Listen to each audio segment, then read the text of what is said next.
Hello everyone, in this video I'm going to show you how to add outline in shapes in the Canva.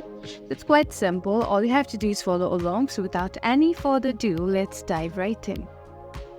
So let's say we have to make a shape first, right? In order to make the outline of the shape, let's go to the elements. Let's say choose square over here. There you go, there's the square. And maybe, okay, let's try with different shapes, maybe a heart one.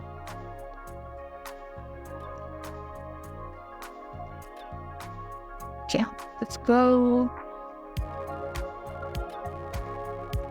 There's a heart one. Yeah, let's do this one over here.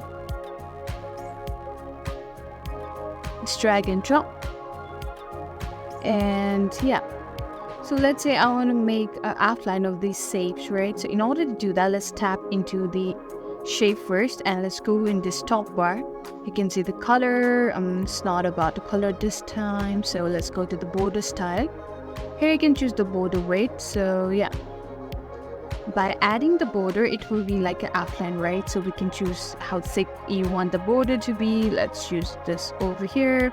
You can also choose the color of the border, white or like even pink, blue, stuff like that. Let's stick to the black. And here in the heart also, let's try making an outline. Let's increase the border thickness, and there you go. This is how you add outline to your shape. I hope this video was helpful. If so, don't forget to like, share and subscribe to our channel. Thank you for watching, and we'll see you in the next video.